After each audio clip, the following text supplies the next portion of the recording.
Welcome everybody back. We did have some technical difficulties there, but we are back up and running, so we will continue the meeting where we left off, and that's with the start of special staff reports. And we will start with number C-020-24, animal control exemption. I'll turn it over to Mr. Graves, please. Thank you, yes, and I'm going to turn this one directly over to our clerk. Thank you. So this report addresses a request for an exemption to bylaw 013990, Council's animal control bylaw, obviously supplemented by Ms. Abbott's delegation that occurred about 10 minutes ago. So the request comes from Ms. Abbott, who's a resident of Ingersoll, and who was cited for keeping 5 pigeons, which are classified under the bylaw as Class 2 animals inside her home, which is in violation of Section 5.3 of the bylaw. So Ms. Abbott is seeking an exemption on compassionate grounds, as detailed in the report, as the pigeons are foster animals with disabilities and are kept exclusively indoors. So this is an interesting one because the bylaw prohibits the keeping of Class 2 animals, which includes chickens, geese, turkeys, ducks, within town limits. And while the bylaw does not specifically address the keeping of pigeons indoors, it does restrict all Class 2 animals, making this exemption request unique. The bylaw does speak to any pigeons that were grandfathered in when the bylaw was adopted in 2001 and speaks to outdoor enclosures, but nothing with respect to indoor, because I'm assuming pigeons are typically kept outdoors. So typical concerns such as noise, odor, and avian flu, which are usually associated with outdoor enclosures, are not really relevant in this case due to the indoor nature of the pigeons' living conditions. Should council approve the exemption, it is recommended by staff that an agreement be put in place to define the conditions under which the pigeons may be kept, and would include specifying the number of pigeons allowed and ensuring that no additional pigeons are acquired or replaced as the 5 become deceased. I'm happy to answer any questions that council may have. Thank you very much. Are there any questions of the report? Seeing none, Councillor Bowman, you have the motion. Would you request any, are you ready to make it? If there's any input, that would be appreciated, but... Okay. Well, I can certainly start. Ms. Abbott did maintain that, she's doing this for the welfare of the animals, because if they're not in there, they are going to be euthanized. I think that, I know the public cannot see this, but Ms. Abbott did circulate a picture of the enclosure, and I can tell you I would probably live in there. It's very nice. They're being very well taken care of. It's nothing that's, there's even a sign warning people beware of pigeon. So to me, all bases have been covered, and I think that given the scenario, this was certainly not, I don't think anybody was trying to violate the bylaw. It was just more of an oversight, and I'm happy to support her maintaining them, given the conditions that were given. So. Councillor Van Kootenbosens. I have one question, and I'll give an opinion, but normally when we have these exemptions come before us, it's to do with dogs and the number of dogs that are allowed within a household. So my question would be, are we putting that kind of an exemption in place that as one of the pigeons were to pass away, then she would not be allowed to bring another one in as well? The clerk, please. That's pretty standard language with the exemption agreements that we execute for canines, so that would be captured in any type of agreement that we have with Ms. Abbott. So if I may, my opinion is that I do not have a problem. I agree with the mayor that the living quarters look pretty darn good.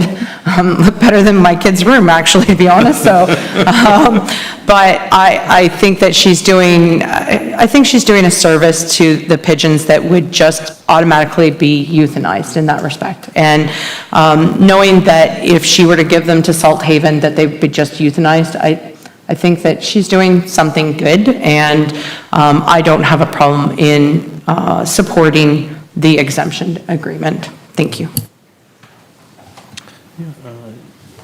Further conversations, or Councillor Bowman? I'm good. So please put a motion on the floor, please, then. Thank you, Mr. Mayor.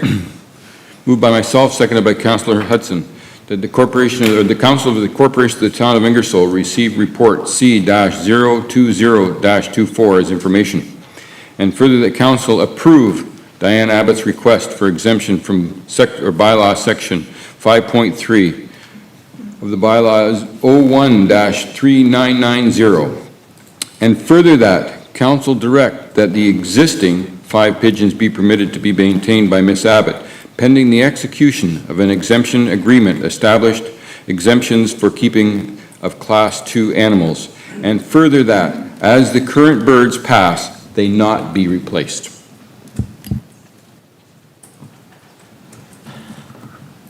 Councillor Hudson, as a seconder, you're good with, excellent. Further discussion on the matter? Seeing none, all those in favor? Opposed? That is carried.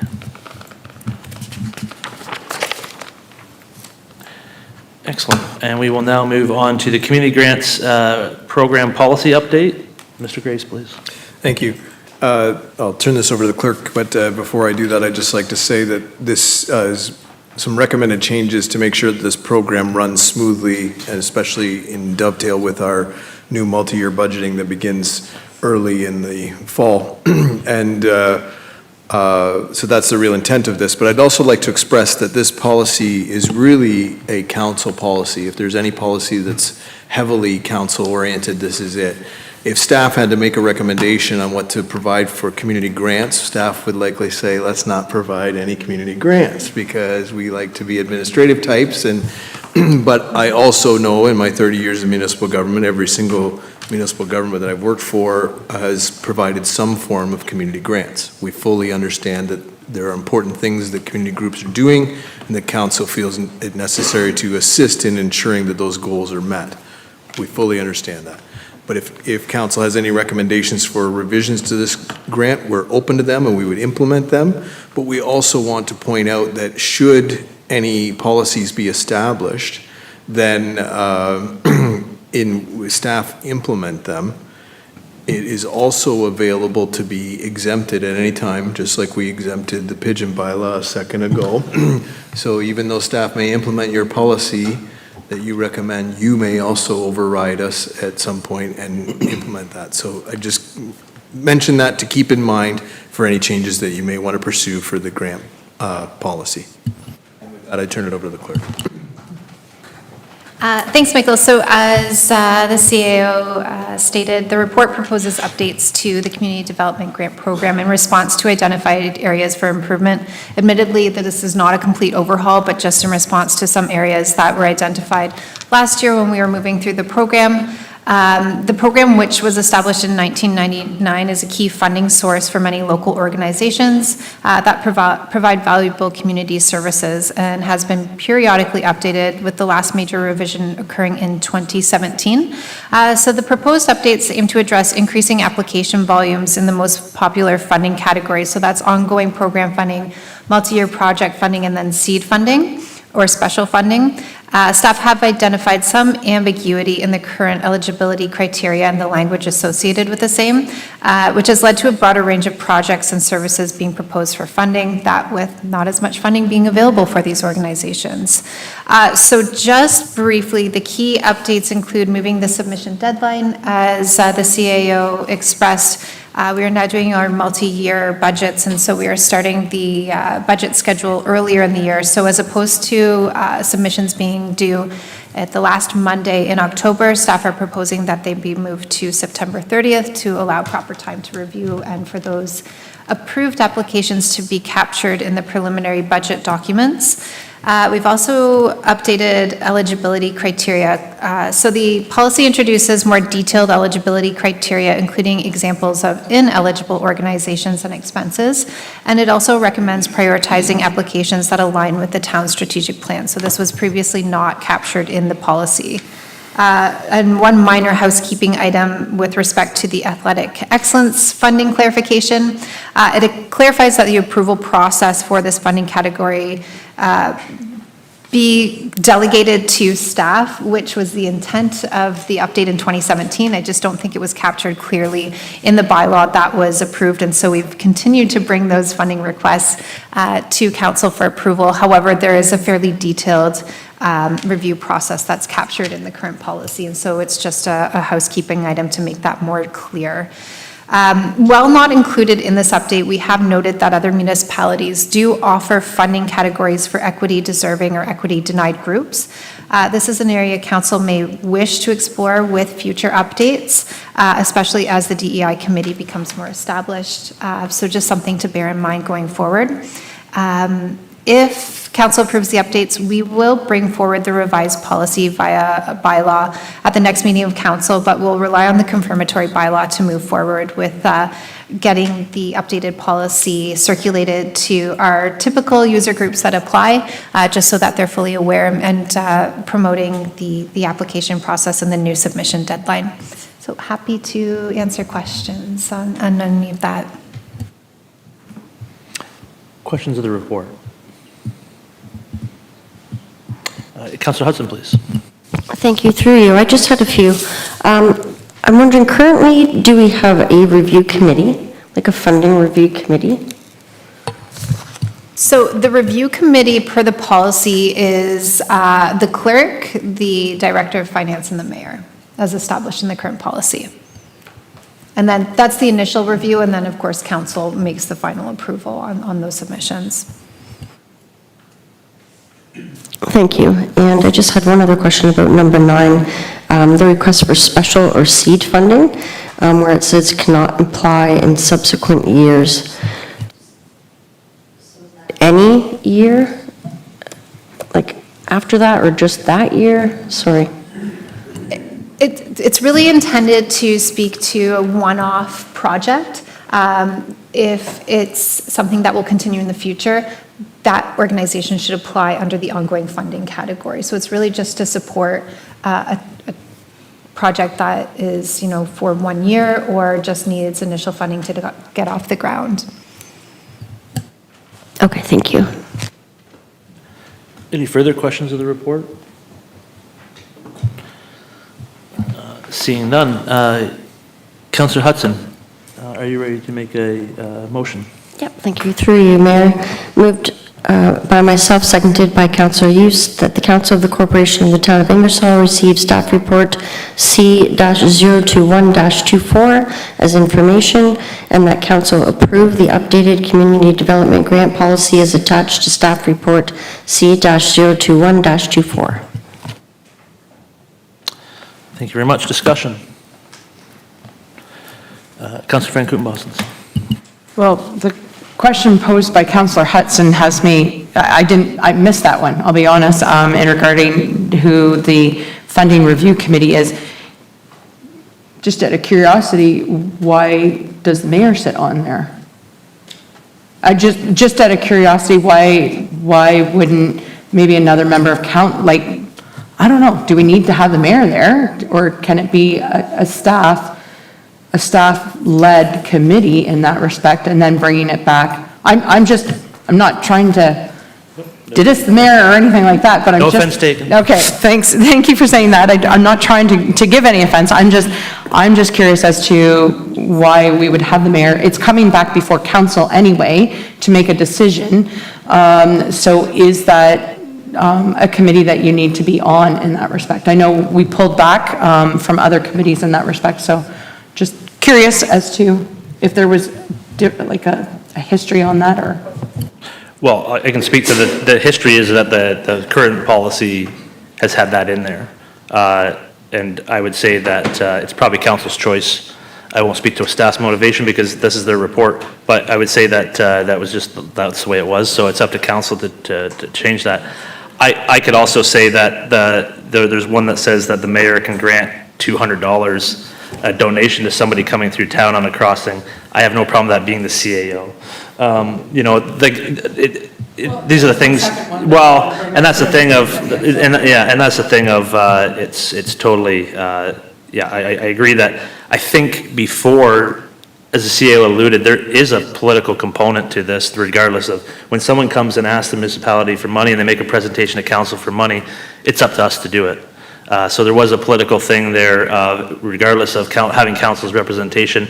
I really think the updates to the definitions provide more clarity.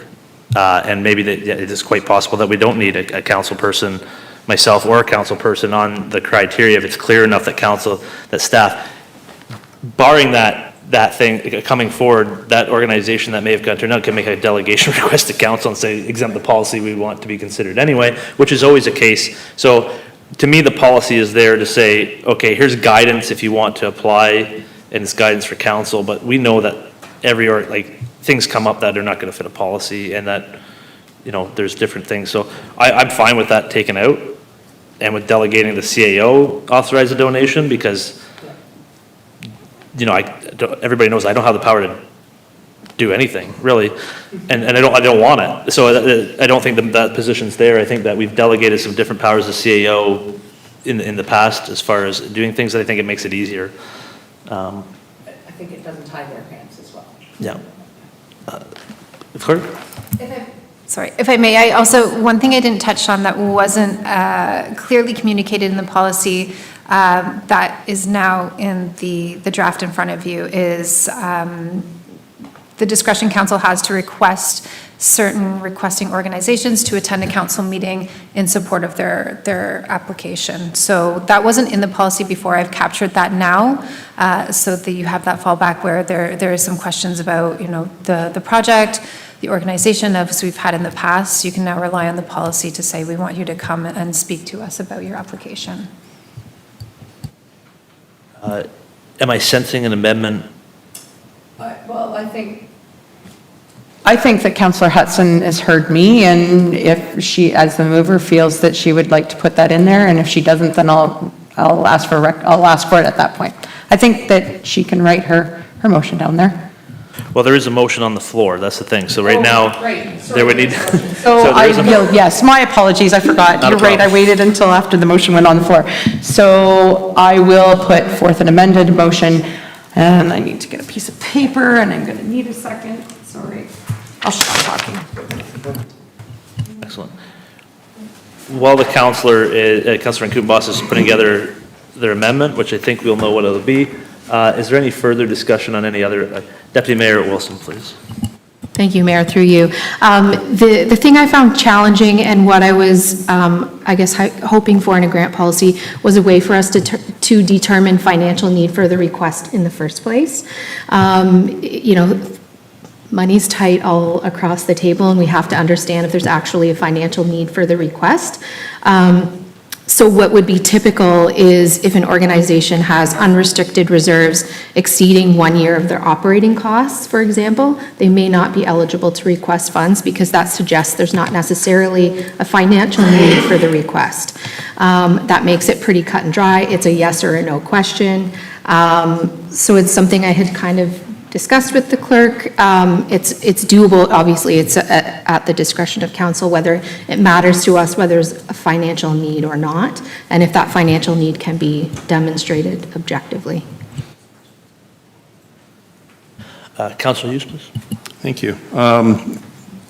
Further to Deputy Mayor's comment, I know in the past we have actually denied funding for groups that have asked because they've got very strong books, and there was really no need to support them in that regards.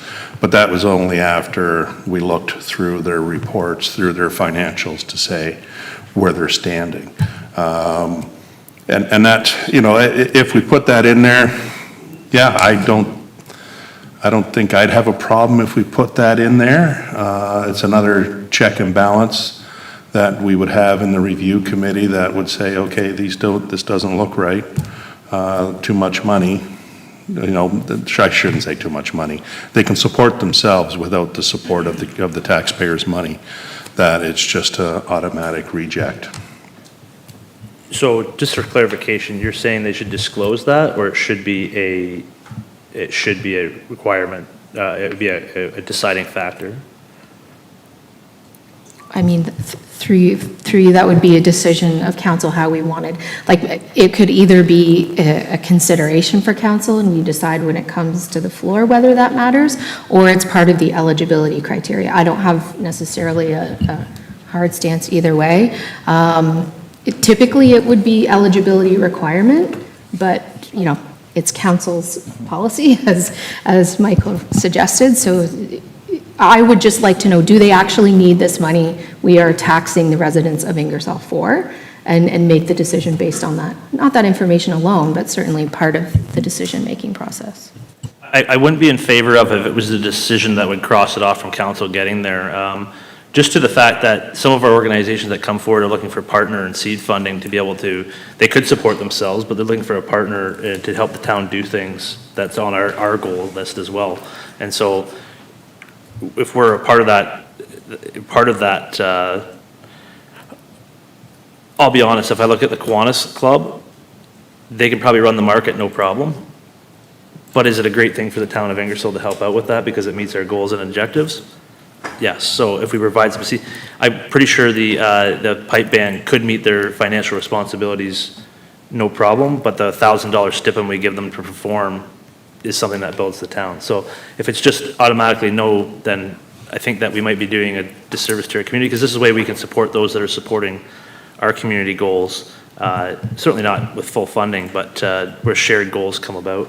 But certainly, we have run, as Councillor Hughes has responded before, we've had this in open debate, so I don't have a problem saying it. When the senior centers came and looking for money for renovation, they had the money for the reservation in reserve. So it was disclosed at that time, and we said, well, no, we're not going to. And now it's in the fund that we won't be using for capital items such as that. So, but I can, Deputy Mayor Wilson, please. Thank you, Mayor. Through, I mean, I can certainly respect what you just said.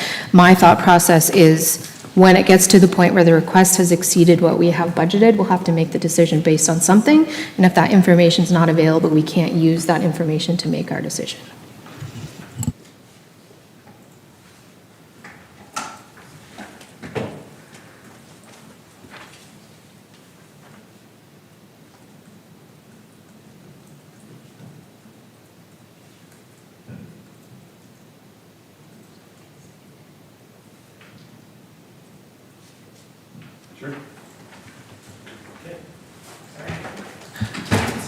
Councillor Van Kouten-Bosels.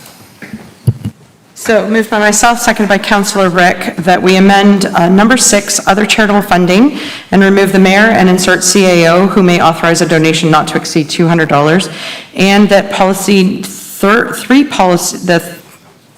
policy, that's what it's called on here, sorry, and it's number 3 of the 3rd policy, that the funding review committee consisting of the clerk, treasurer, and the mayor be changed to the clerk, treasurer, and the CAO. And hopefully the CAO is amendable to that, meaningful to that. Discussion. I fully support this and the fact that I will not have to sit on the committee. It's, no, I think, I do support it in the fact that I think that because the clarification is there, it fixed a lot of issues. I'll be honest, there was some discussions last year around eligibility, and, you know, there was discussion from that, and it may not have been fair to put on staff if it wasn't clear for them to be able to make a clear decision. So if there was a call, it should be a political call, and take, because I'll take the heat for it. But I think it's clear now, and then I would expect that if staff finds something that's not clear, that they would bring it back for us anyway. So I'm fully supportive of that. Further discussion? Seeing none, all those in favor? Opposed, and that is carried. Now to the amended motion, which is that the Council of the Corporation of the Town of Ingersoll receives staff report as information, and that they approve the updated community grant policy as attached to staff report, plus the a bit that was amended, that was just passed. Does anybody need that reread? No? Discussion on that? All that in favor? Opposed? That's carried. The amended motion is carried. Okay. Now we're going to go down to 2024-2025 arena ice requests. I'm going to turn that over to Mr. Graves. Thank you. And first of all, I'd like to apologize for the change in motion on this report. As council is now aware that we had received a question that prompted legal advice that prompted a change to that recommendation to meet the legal advice, and council's received that in closed session, so I won't elaborate on that legal advice, but we think we were following the best advice that we had at the time. The only reason we made that recommendation change at that time was that we knew we were meeting the notice provisions for the agenda still, so we felt that was fair to ensure that people saw the notice change, and we believe people did see the notice change. So I'll turn this report over to Kyle, but just before I do, I just want to say one other thing about 2 ice pads. We've heard a lot of requests for the second ice pad, and we understand that. Building the first ice pad is a $38 million project, and staff don't take that lightly. We've worked very hard to ensure that we are planning properly and doing this responsibly. And we hope that we'll be able to implement that with very minimal increases in taxes. We believe we have a plan to do that, but we're not certain that we can build that second ice pad without a large increase in taxes. If it's going to mean a 12% tax increase to build that second ice pad, then we think we're gonna have to take our time to ensure that we figure out a plan to accommodate that appropriately and responsibly, and that's what we're doing. With that ominous words, I'll turn it over to Kyle.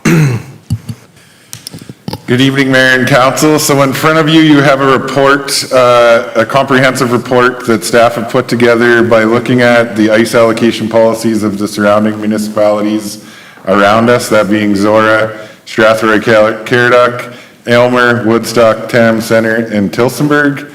In addition to reviewing the ice allocation policies from those communities, staff also attended a regional meeting where we discussed similar issues amongst municipalities when it came to ice allocation.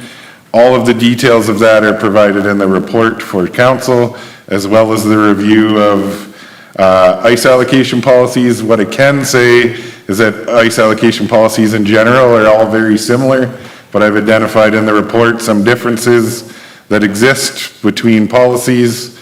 Other than that, I'd be happy to answer any questions about the report, but the comprehensive report is in front of council. Thank you very much. Questions of the report?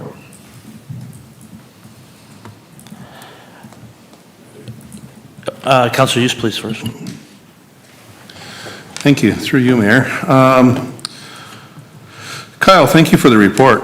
It looks like you spent a couple days on that. It's very in-depth, thank you. It's got a lot of great information in there. The one thing I'm going to kind of focus in on is the returned ice time.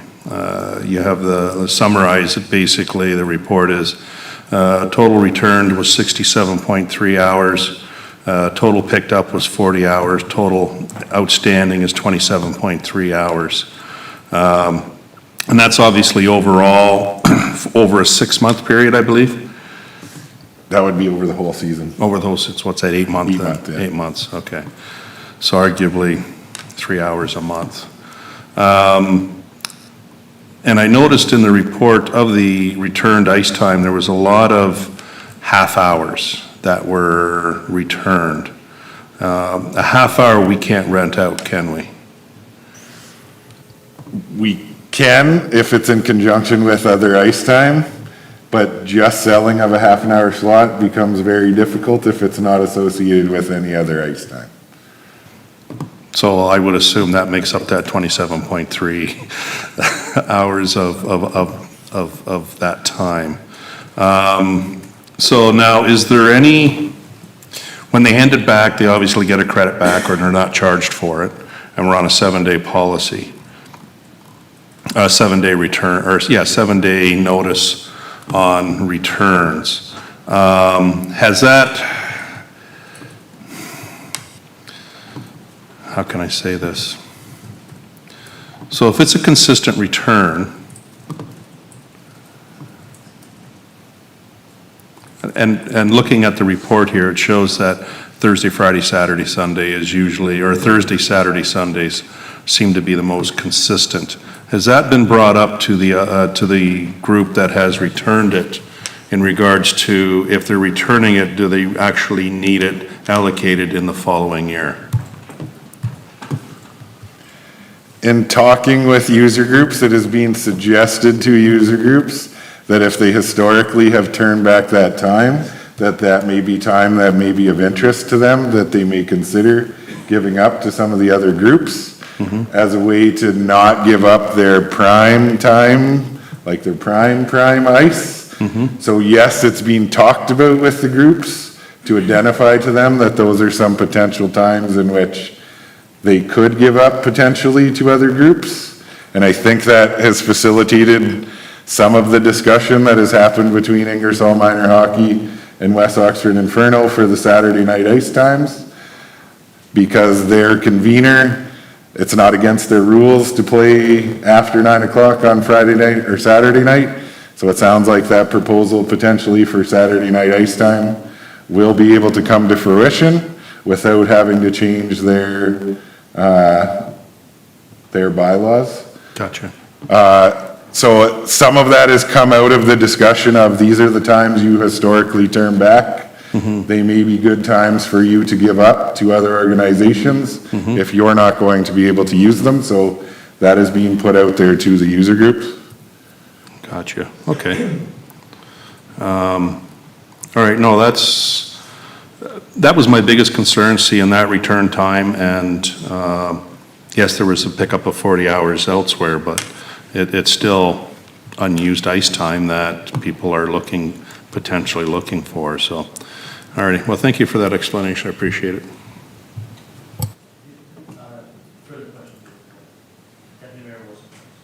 Mayor, through you, just a additional question on the returned ice.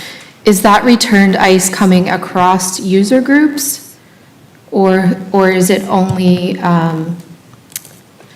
hockey associations that are returning the ice and redistributing it between between Ingersoll Minor Hockey and South Oxford Storm? Or might it be skating returning it and hockey picking it up? Or is it typically one or the other?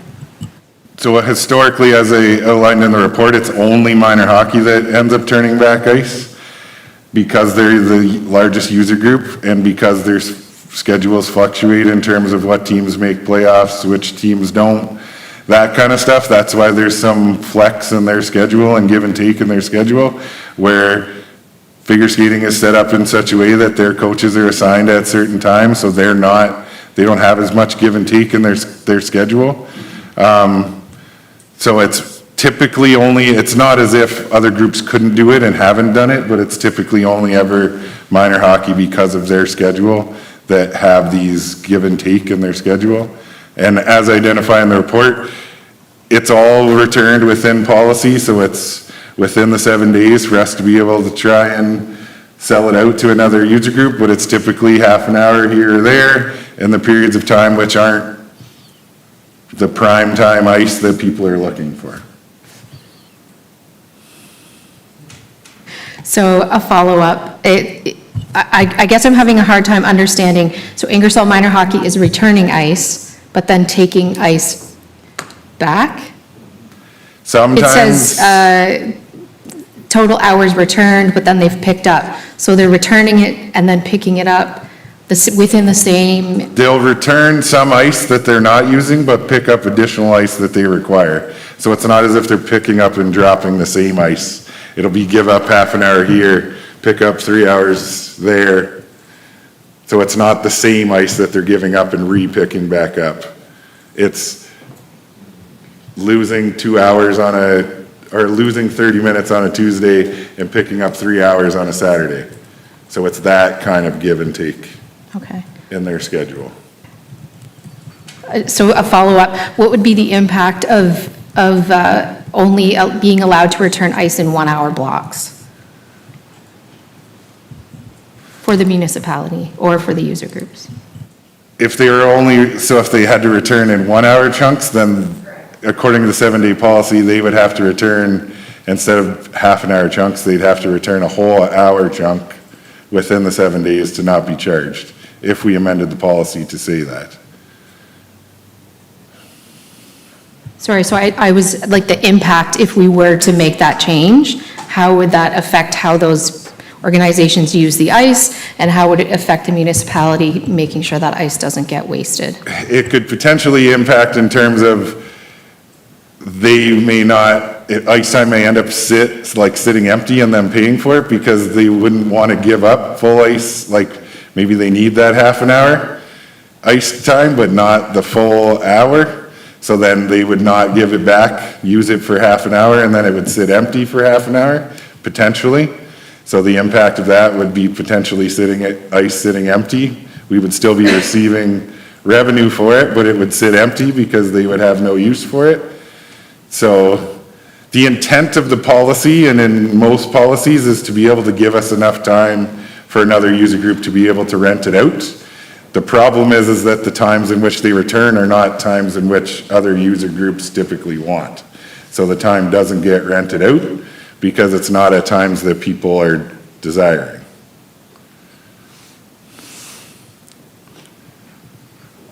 Kyle, I have a question regarding, we did ask that any ice looked at, the staff did look at and make any ice available that was traditionally not used in the past, and certainly that was looked at, there was some times given for before and after, especially Saturday, Sunday, 6 a.m. My understanding is that no user group has come forward at this time to use those times. I'll be honest, a little bit disappointing. We do hear the need of all user groups for more ice time. I can certainly remember hitting the ice before school, 6 a.m., whenever it was available, especially because I only played to Adams, so I was a young guy, and you got what you got, and your parents got you there somehow. So the problem is, I'm going to speak to what the CAO said, is that when we come to looking at building in a new facility, dates and times don't change. The facility does. And so to justify going, I can guarantee you're not getting my vote to go to a second pad until all ice that is available to be used at a reasonable time is being used. To justify that, put it this way, if you be generous and say there's 1,000 users of Ingersoll users that use the arena, that's 7% of the population. We're asking the other 93% of the population has to pay that bill for the capital, the upkeep, the user groups. It doesn't matter what you pay, it does not pay for that facility. It is a loss. The most efficient ice pad is the one that never opens. And that's the thing with a lot of things. The most efficient car is the one that never goes anywhere, but it's useless. So we recognize that, but we have to be fair to everybody. So I'm going to implore to every user group, if you need more ice time, you better take advantage of whatever you can to get the kids out on the ice whenever it's available, to try to make this efficient as possible and to try to show that that need is there. It's not the best thing in the world, but when staff open up and then nobody uses it, I'll be honest, I was disappointed. I thought that we were going to have people come forward and be like, awesome, like let's use that ice, that we now have more opportunity. We heard from every delegation that they want more, they need more time. It was made available, it wasn't used. That's a hard one to swallow. And I know there's rules in everybody's organizations, but we don't make those rules. We make ice, and there's ice there available. So I'll get off my soapbox on that one, but that one was one that I wanted to address because it's important. You did say, Kyle, also that there was discussions, and I've heard of discussions going on, and anytime there's discussion between user groups, I think that's a positive. And I applaud everybody for getting to the table and trying to have those discussions. I know everybody learned a little bit of stuff about their own organizations and different rules and stuff like that, but it sounds like there's some movement forward there. Nothing official's come forward to you at this time, correct? Okay, I'll leave it there. Councillor Van Kooten-Bosens. Thank you. So I'm going to start with your last comments. And we can agree to disagree, but I don't agree with you. 4 p.m. in the afternoon and 6 and 7 o'clock in the morning during the week is not usable for kids. First of all, who are you putting on the ice with them? Parents have to work. And maybe it was different when we were kids. We had parents that didn't work as much as maybe we do now in this day and age. I get done right now at 4 o'clock in the afternoon. To have my kid on the ice at 4, I would have to leave and pick her up by 3:30. There are lots of kids that are being bused. So I can completely understand why organizations aren't picking up 6 a.m., 7 a.m., and 4 p.m. Monday through Friday. Absolutely can understand that. Because as a parent, I wouldn't be able to get my kid there either. So I get organizations not being able to use that time. We may declare that to be still prime time, but I don't think it should be. I'll be very honest with you. I'm going to go back to a comment that was made by Kyle in respect to the bylaws. So the bylaws that the organizations Inferno and Woodstock Wildcats would follow are by the WOGHL. It is not the local leagues that are making the bylaws that they can't play after 9 o'clock at night. It is WOGHL that's making that bylaw. And again, you're right, it's not our problem at this council table, but I want people to understand that they have put that specifically in place for the ladies of those organizations on a Sunday night. No, they can't play after that time because their primary thing should be going to school. I don't disagree. They have to be up and ready to go to school. And because they play in such a wide range of where they're playing, just like boys hockey does too, and I don't understand why the Minor Hockey Association hasn't got that in place. Maybe above them, they don't have it in place. I don't know, because I don't know as much about that. But our first concern should be our kids going to school the next day. And because all these amalgamations are happening, then people are having to travel that much further. It's not like it was just, you're going a half an hour to Woodstock or 20 minutes to get to Woodstock or a half an hour to go to Almer or something like that. It becomes more difficult when you've got to travel that hour. So if the girls are going on the ice at 9:30 at night and playing until 10:30 and then having to travel home, let's be honest, nobody gets off an ice and doesn't have a quick shower or at least try to clean up a little bit before getting back into a vehicle and traveling. That's an hour at least drive before they're even getting home, which is almost close to midnight.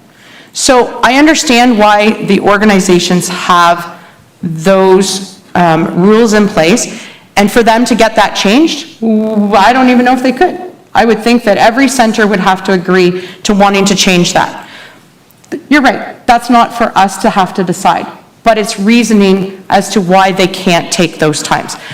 I know for a fact, I spoke with the president of the Inferno group, and they have been at the table with Ingersoll Minor Hockey, trying to figure out some times that they are able to use. Ingersoll Minor Hockey has been very good at the table, trying to make sure that they're doing what they can. Having said that, their biggest thing for Inferno right now is they want the recognition that they are representing Ingersoll. They were born out of Ingersoll. They were Ingersoll Ice to begin with. They then had to amalgamate. As we've heard tonight, amalgamation is happening all over the place. And so they amalgamated with Zora and Embro. They are still Ingersoll's representative for girls hockey. I understand that girls within our community had to go to Woodstock because they didn't have their age group at that point. I understand that. And if they're able to come back, and they're able to go and do that. So Woodstock, you can go and play for Woodstock. You can go play wherever if you're a girl. You don't have to stay within your center. That's not a part of the rules that the Ingersoll Minor Hockey League is a part of. And girls can play, we've heard that time and time again. It is co-ed. So if you choose that you want to have your girl to play with Ingersoll Minor Hockey, you're welcome to do that. If you choose that you want to have your daughter play with an all-female, then you can do that too, but you have to travel. At this point in time, I know that I have to take my daughter to Chelmsford or Embro. I know that because I signed her up with Inferno instead of minor hockey. That was our choice as parents. If you sign your kid up with Woodstock, you're signing up with that club as well. You may be an Ingersoll resident, but you are signing up in Woodstock. So I'm not trying to offend anybody, but I think that we need to make sure that we are looking at Ingersoll. I think the 40% that's being suggested, if that's what we're going to go with, then we're going with that, then that's fine. But Ingersoll Inferno just wants recognition here in our own community at the rink saying that they exist. They just want a board saying that Ingersoll Inferno exists. and saying, this is where you get in touch with us to be able to do that. So I don't have the motion tonight, but if Councillor Use was to put that in, I would be fine with that, and if it doesn't get added in, I will put it as a motion, an amendable motion, and if nobody votes for it, then that's democracy, and that's fine. But that's my biggest thing, is that I understand why some of these times can't be used. And I think we all should be amenable to that. I think we should all see that not all these times are great. Saturdays and Sundays, I already put my foot in my mouth, and I have told Inferno that if you want to run a game time at 6 a.m., I will have my kid there. I am one parent out of all that team, and I'm probably going to have the team hate me, but I have put that out there. I think that that should be looked at, but again, it has to be right, what's right for their leagues. So I'm not even going to touch the second ice pad thing right now. I think that there's maybe a couple of other solutions. There's been much talk out on social media of keeping this ice pad going once we have our new ice pad functionable, and let's see if we can fill, what can we fill on that second ice pad? Maybe that is an option. I don't know what the costs are, but that's something that we can as council request to come back to us at some point. Do I think that that's right now? No, because we're in the process of getting to our MRC. We need that time to get to our MRC. So we just need to find a solution right now, which I think the biggest thing I've seen from last month is that teams are talking. And the only other thing that I could suggest is that when ice is being returned, can we make sure that it goes to all user groups? Not just existing user groups, any user groups. We know that Inferno exists. We know that Woodstock Wildcats exist. If we don't have one of our own to fill it, then we should be putting it out there. It's only revenue for us. Let's put people on the ice. Let's get it filled. So that's my comment. I'll get off my soapbox. Mr. Graves, I have a question for you. Your recommendation that's contained in the report, is that something that's ready to implement right now? There's there's a need to have organization have some clarity to be able to get their season going. What does that look like to implement if it was adopted as is? Yeah, I think it would take us a few days to develop what that would look like, how we would notify groups of times. Yeah, I don't know how long. We haven't had a whole lot of time to, we've been looking at legal issues over the last few days, so we haven't had a whole lot of time to think about full implementation of this. But, I guess everyone needs to know as quickly as possible, so we would shoot for, as quickly as we could to implement that.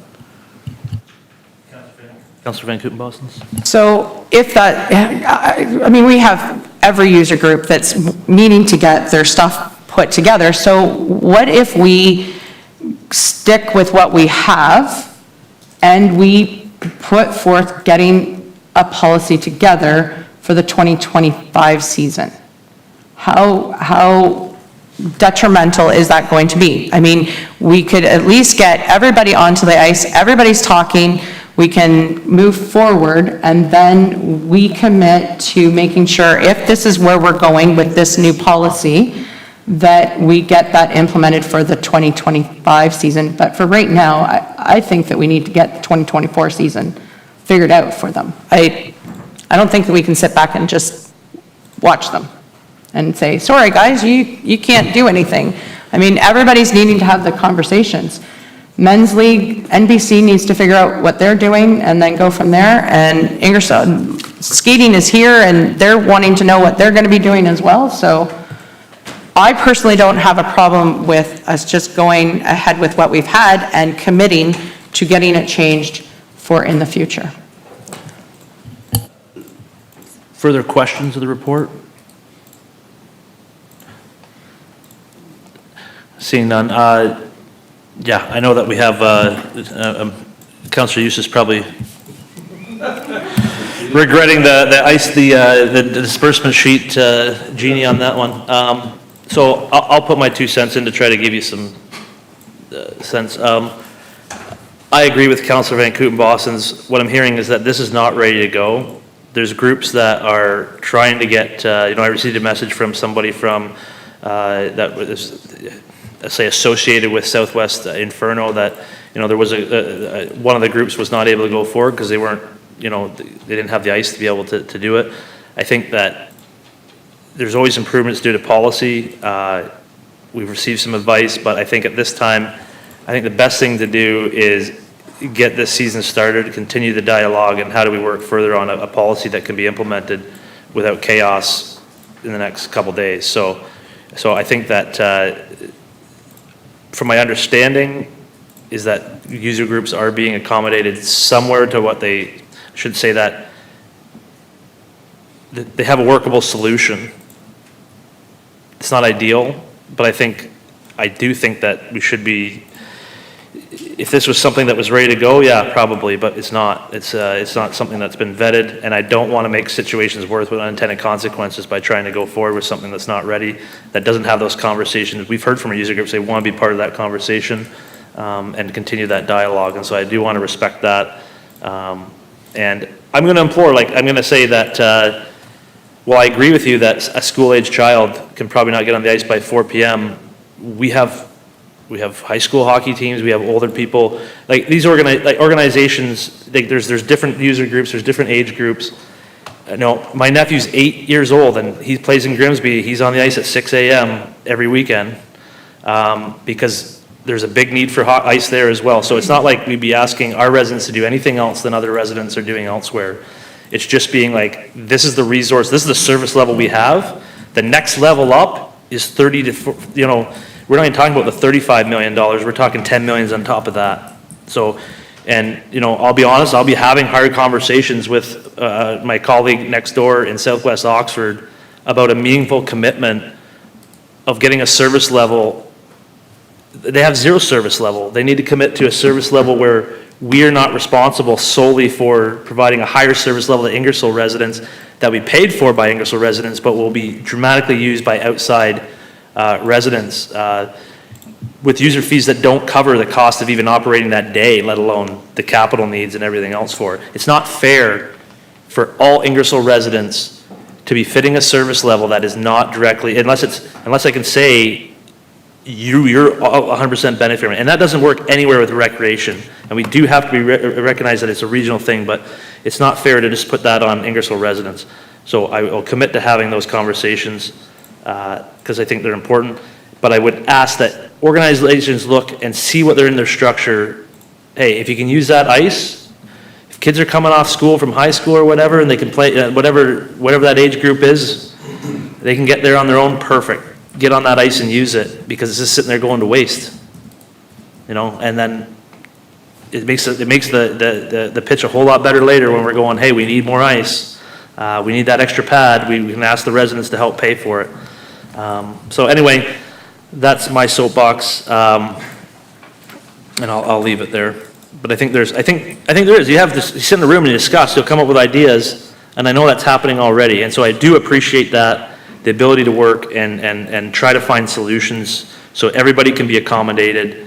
Everybody, like you said last time, everybody just wants to go and play hockey, and that's a great thing. They just want to go out and do something. It's just, sadly, this level of service to add to it is financially draining to a community. It's not something that's cheap. It's not a baseball, it's not even a soccer pitch where it's just not. It's an expensive capital item that traditionally was, it's Canada's game. It was, the senior levels of government would throw funding around like crazy. That's why Zora has 2 pads, because they were built historically with capital funding that was provided by other levels of government. Doesn't happen anymore. It's on our backs now. So it's a different world. Further discussion to help Councillor Ruse? Councillor Ruse, you're up. Yeah, well, that was a total pile of spaghetti. You're welcome. There's a couple of meatballs on top. So, because the direction of council, I know that there, from the discussion, not even sure what to remove, what to change, what to make, what to add. So, say that Yeah. you've been allocated, but the floor is open if someone wants to make a motion. If you do not feel, I don't want to pressure. Yeah, no, I understand. Well, I can read the motion as currently printed, and we can hack it up and change it from there if you want, through amendments. Or, At this time, there is no motion on the floor, and you have the floor, sir, so. yeah. Let's do this. 5-minute recess? Would someone like to move that? Yeah, Move a 5-minute recess. and I'll second that so that we can work on this motion. Discussion? To get it right the first time. All those in favor? So, sorry, before you get up, we have.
We'll call the meeting back to order. We thank everybody for their patience once again. And Councilor Use, I believe you have a motion that you'd like to put to the floor. Sure, I'll throw this out there and see what happens. Moved by myself, Councilor Yu, seconded by Councilor Van Kooten Bossenz, that the Council of the Corporation of the Town of Ingersoll receives report CS-019-24 as information and deny West Oxford Infernal and Woodstock Wildcats ice time request, and recommend that these groups take some of the less desirable ice times to become a regular user group in Ingersoll, so they can then try to negotiate with the other regular user groups for more desirable times. And further, that staff be directed to develop a comprehensive review and rewrite of the ice policy allocation with legal review for the 2025 season. And further, that Oxford Infernal be granted wall space to advertise their organization in the arena. Okay, we have a duly moved and seconded motion, to quote Councilor Bowman. You're the mover. Would you like to speak to it, sir? Yeah, totally confused. This is awesome. This is something that we need to do, move forward, because as was mentioned earlier, we need to get the 2024 hockey season on, number one. Number two, we got to get all the other user groups in place as well so that they can start organizing and allocating what is there.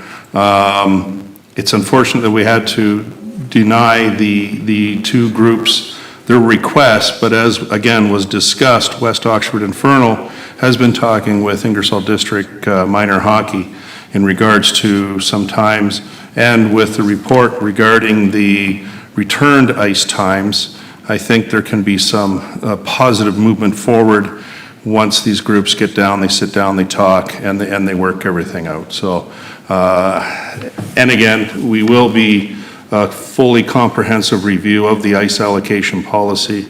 We will have legal review it so that any issues that may arise can be addressed. And yeah, that's what I got. I hope it flies. Deputy Mayor Wilson. Thank you, Mayor, through you. I'm just wondering if we can divide the question to separate that last piece about West Oxford Inferno to be voted on separately than the first part of the motion that had to do with denying those two user groups. Question doesn't come up often, so let me confer with the clerk the proper procedure for that one.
Clerk, can you please the ruling, the rules around division of the question, please? Yes, so thank you for that moment. So it has to be seconded. There's no debate on that motion. It can be amended, so I just think that, if they say no, then you can move on, and then the votes needed are a majority. So,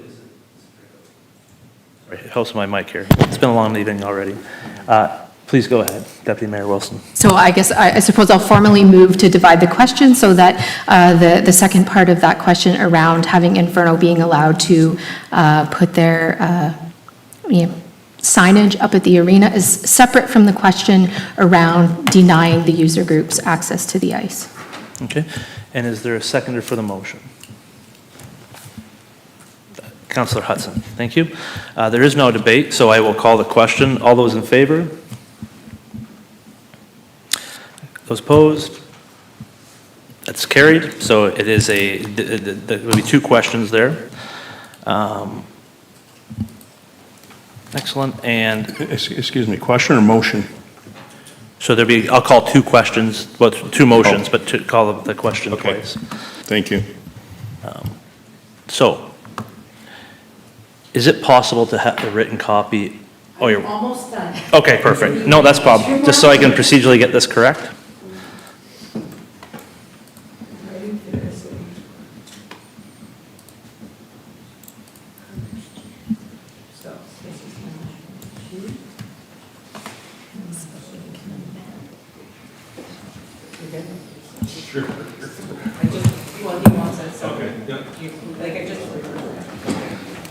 Thank you. All I did was put number 1 there and then number 2 down there. Okay. So I will read the first part of the question, and then I'll call for further debate on the divided question. So it was moved by Councillor Hughes and seconded by Councillor Bowman. I thought I heard Bowman. Sorry. It was, okay, so it's supposed to be me, can you just change that then? Sorry, I was Okay. furiously writing and I thought I heard Councilor. Okay, so we have that corrected. So we do have it moved and seconded that the Council of Corporation of the Town of Ingersoll receives report CS-019-24 as information and deny West Oxford Inferno and Woodstock Wildcats ice time request, and recommend that these groups take some of the less desirable ice times to become a group for more desirable times, and further that the staff be directed to develop a comprehensive review and rewrite of the ice allocation policy with legal review for the 2025 season. So, further discussion on that item. Deputy Mayor Wilson, please. Thank you, Mayor, through you. I just requested that the question be divided because I would really like to support the request around Inferno having their stuff at the arena. I think that's great. I was really disappointed to hear in their delegation that there wasn't anything there, so I think that's fabulous and I'm happy to support that. But I am absolutely not comfortable supporting this motion. I'll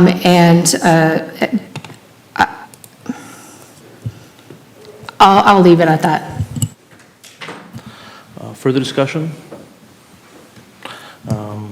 I will be supporting this. I do think that, well, there may be some changes that are needed to the ice allocation policy. Time is of the essence for all user groups, and that, you know, we need to get moving on this season and have a time to have a fulsome understanding of what things need to be in the future. So I will be supporting that. Further discussion? Deputy Mayor Wilson. Thank you. I wasn't going to, but I am going to ask for a recorded vote on this question. Absolutely. So, are you ready procedurally for the recorded vote? Yes, 1 second.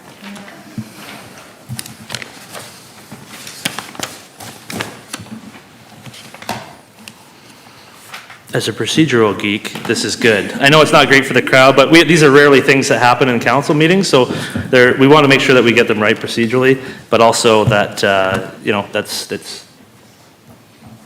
you know, there are items that come up when council, so. So here, number, oh, you got it. Yeah. Okay. Oh, yes, sorry, Councillor Hudson. Since we didn't have it in front of us, I'm trying to listen to you, like, read it twice, so I just have one more question. Absolutely. So are we denying them any ice time at all this entire year? Or are they allowed to pick up time that's open? I'm a bit confused on that bit. It Okay. says deny them, like, I'm trying to look at the old one. So they were offered the less desirable times, but they chose not to take them. So I'm going to defer to staff to reiterate what the request was, so everybody's clear on that. Thank you. And Kyle, if you could, sorry, I'll put the CAO. I can go back for exact wording, but they were looking for prime time ice between 5 o'clock and 8 o'clock. 2-hour slots during the week and 2-hour slots on the weekend was their request for both user groups. So you would be denying their request, but not denying any of the subsequent deals that they may negotiate. Okay, thank you. That's exactly what I was wondering. Okay, so I will reread this to make sure everybody's okay with that.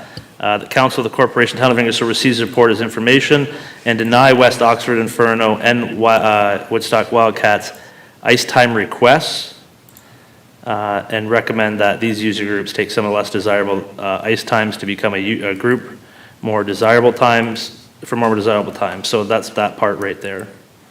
So they did make requests. The motion is to deny those requests, but I did hear just from staff that they are more than welcome through negotiations or through the other ice thing that's identified as being available to use that. Deputy Mayor Wilson. Thank you, Mayor. I'm sorry, negotiate through who? For ice time? Because it doesn't say that in the motion. It says, so there's nothing in there. Would the mover and seconder like to clarify? Sure. What is the meaning that there would be through current user groups? So many user groups that we can, right? So Okay. negotiate through. Would you prefer the motion be changed, or is that clarification? Does that clarify, like, I get what you're saying, you're wanting to clarify, sorry. My mic on.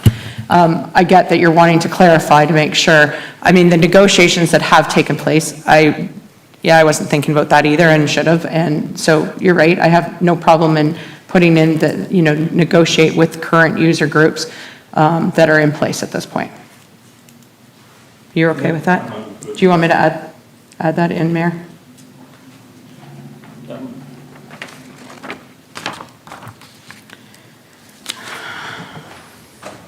We really should have closer together tonight, I'm just saying.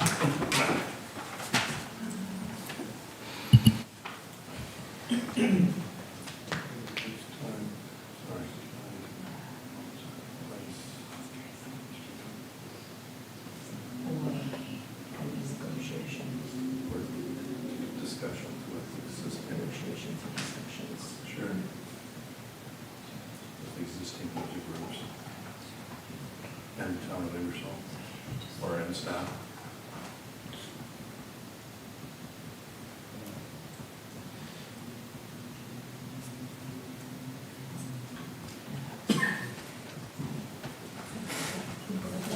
I'm good with that.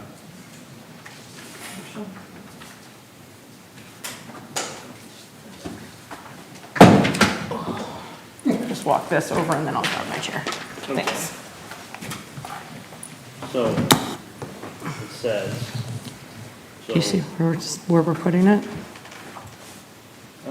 Okay, that the Council of the Corporation Town of Ingersoll deny West Oxford Inferno Woodstock Wildcats ice time requests and direct that these groups take some of the less desirable ice times to become a group for more desirable times. And, or any negotiation discussions. That's where we're putting that in. For more desirable times, or any negotiation discussions with existing user groups and town staff. Okay, so, Does that make sense? No, probably not. Clear as mud. okay, let me read this out loud. Okay. And we may have to go procedurally on this. But Okay. that the Council for the Corporation of the Town of Ingersoll receives report CS-019-24 as information. Everybody's good with that part? Good with that part. That's my favorite part. Sorry. I didn't have my microphone on there. So the first part is the Council of the Corporation of the Town of Ingersoll receives report CS-019-24 as information, and everybody confirmed that they are good with that portion of the motion. The next portion is in deny West Oxo Inferno and Wildcats ice time request. Everybody's clear on what that means? Perfect. And recommend that these groups take some of the less desirable ice times to become a group for more desirable times, or any negotiations, discussions with existing user groups and town staff. So that portion. Doesn't seem like it makes sense. No. So if I could offer a suggestion. Yep. I think that, I don't think we need this piece in here. I think that it's clear that we're going to deny them. I think through discussions that it's had that they can apply. I don't think we need to make a recommendation to them of what they want to do for their organization. They should be able to do that. They're doing that already. And I would just take that out, but I would just keep that further that staff be directed to develop a comprehensive review and rewrite the ICE allocation policy. Is that something that, sorry. And then we can have an amendment. Or something, if you want that in there, it's got to be written.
Rescind your motion. And then state your motion, and you can separate out both of them. Right? We're learning.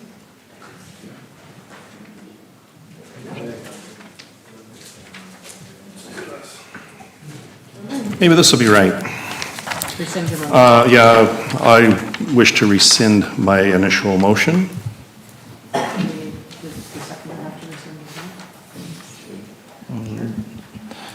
I rescind my second on that motion, that original motion. Okay, and I'll recognize you again, Councillor Hughes. Thank you.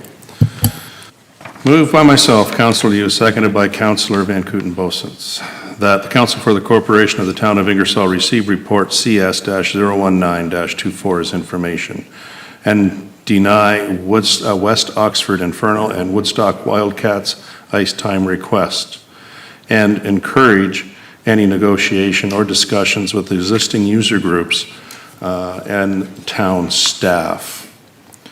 And further that, staff be directed to develop a comprehensive review and rewrite of the ICE allocation policy with legal review for the 2025 season. That's number one. You want me to include number two now? Or are we going to move that as a separate motion?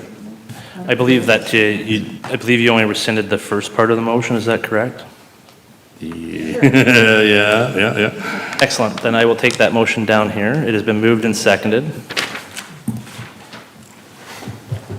Does anybody require further clarification of the motion that's now on the floor, the first part? Seeing none, is there further discussion on it? Deputy Mayor Wilson, please. Thank you, Mayor, through you. What I said in our last meeting and what I will repeat today is what I was hoping for was very clear guidelines through a policy, recognizing there's an opportunity to update the policy on how the ice could be distributed. And expecting organizations just to duke it out in a meeting is not a clear policy direction. And so for that reason and a host of others, I can't can't support what's on the table.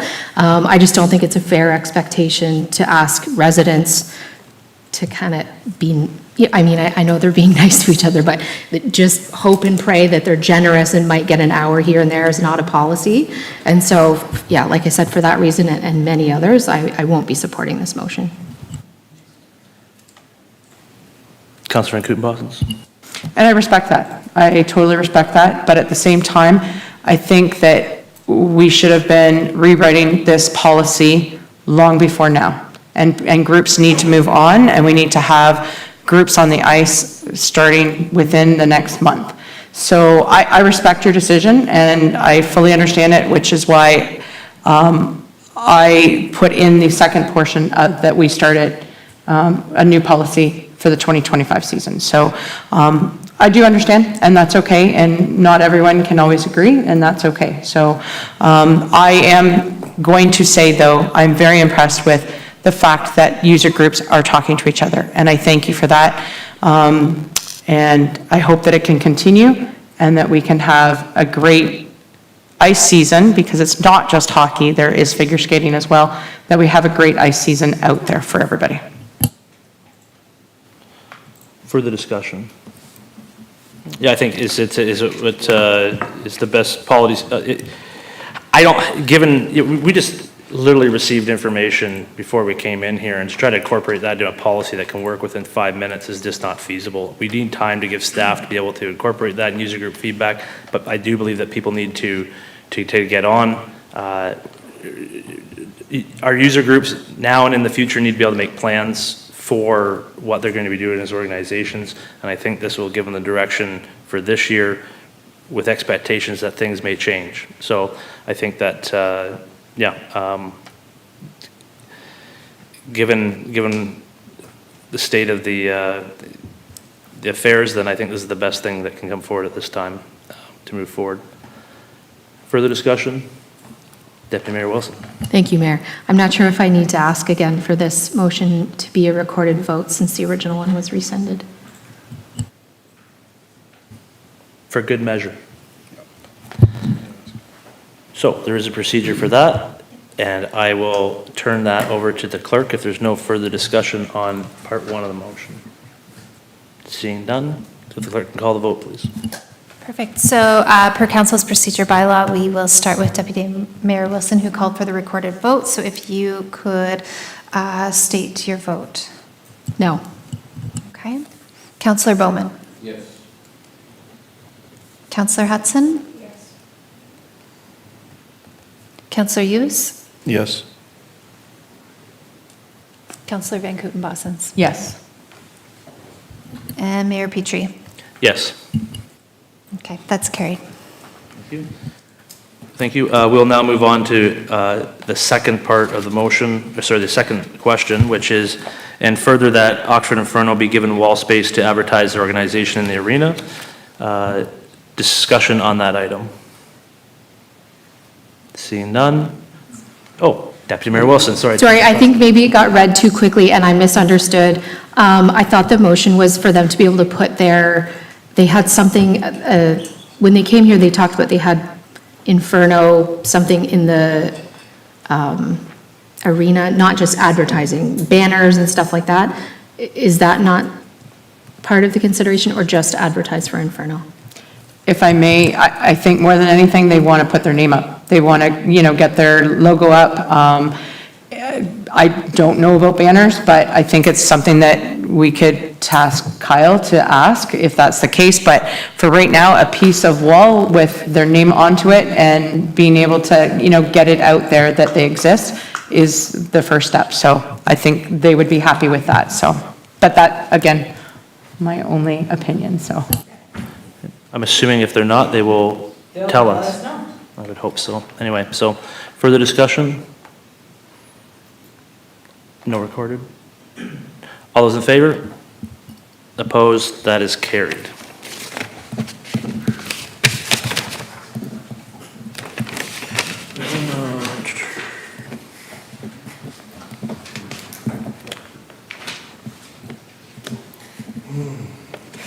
Okay. So,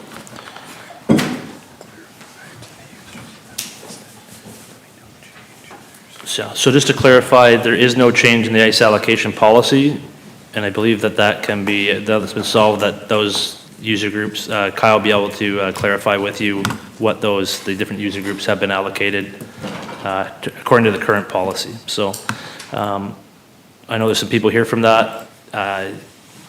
We're done with that business. If you would like to go home, please feel free. If you're welcome to stay as well.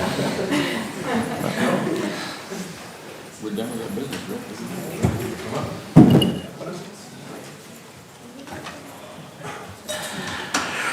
We will now move on to museum repairs, ED-017-24. Mr. Graves, would you like to introduce the report, please? Sure. This is a report written by our Economic Development Department. I think I'm going to turn it directly over to them. Thank you. So this report seeks council's direction on proceeding with repairs to museum facilities to ensure safety, preserve artifacts, and enhance the visitor experience. Staff have been undertaking repairs and upgrades across various museum buildings, including accessibility improvements, reorganizing storage spaces, mold removal, and upgrading the security system. We've received a recent updated facilities condition assessment that has identified additional urgent repairs required.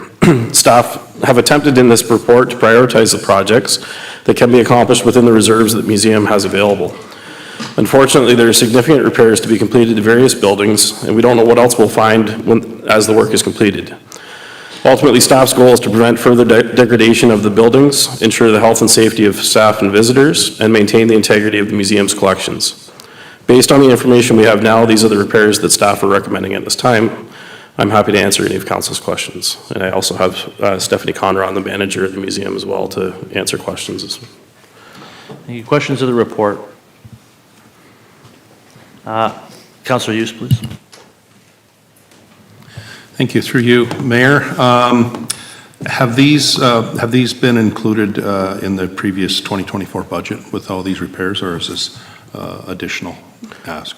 So we received a facilities condition assessment in the fall prior to the capital budget. That report was what we budgeted based upon those repairs. The report was revised in June as we found other parts of the buildings that we needed assessed. So based on that report is what we're basing these requests. But the budget was for portions of the work, but it was redistributed as to what the highest priority was. I have a couple of questions. I don't have any issues with the items in like the tool shed roof and the mold removal in that area. My question is contained to in the report. There's a number of items listed as priority in the main school building. Particularly the electrical is identified. There's cracks in the walls of the rear of the building and the brickwork that are pretty substantial. There's some foundation issues that are present. There's windows and doors that need to be replaced, and we're quickly getting into an area where there's a number of items. So I can tell by the report that but they're not identified in this amount of money here. So my concern is that we're getting into something that may turn into more where we don't have a full idea of what the scope of this is. And truthfully, one way or another, we need to have a functioning building to house the artifacts that are there. But I'm worried particularly about spending money now, and then we get to a point where we now have to do other items and what that total capital cost is going to be to get the repairs needed where we are. So I'm leaning towards, do staff feel comfortable they have a fulsome grip on the items that are needed in this report to make the museum, lack of a better term, whole? Or does more does more investigative work need to understand the full scope of what the repairs are needed in this item? Curtis, please. I think if council wants to, ultimately, there's a large list of improvements that need to be made here, and this is a report that was received back in the fall and revised in the spring, and issues continue to pop up from time to time. So if council's direction were to seek further clarification through either an engineering report or a consultant of some sorts that would do a further assessment, further prioritization, further cost analysis, then that's direction that staff could take and conduct that further assessment and bring back to council in the future. I personally would feel more comfortable with that. Reading this report, the history of this building, especially the main building, it was constructed under a program called Workfare. And there was a vast majority of people that worked on the building that were not truly skilled in what they did. It was a program that the government used to, instead of welfare, it was Workfare.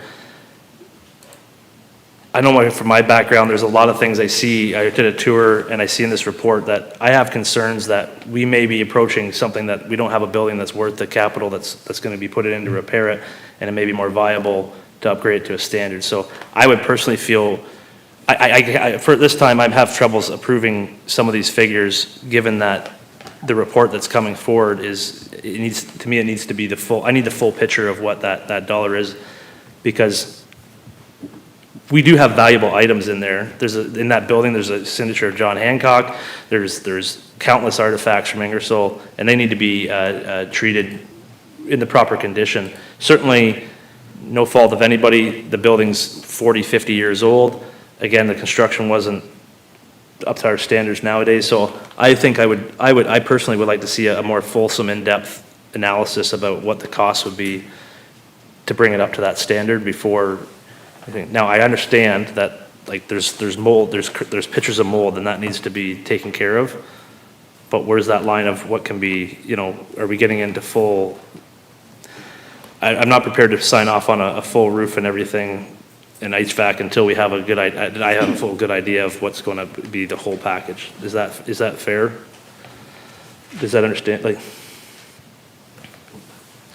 Councilor Van Kootenbosens? So, question then off of what you're saying, isn't that what we got from Cambia? I mean, that, if I'm reading correctly, they're giving us more of what needs to be done. Are you wanting a different company then to give us a different report?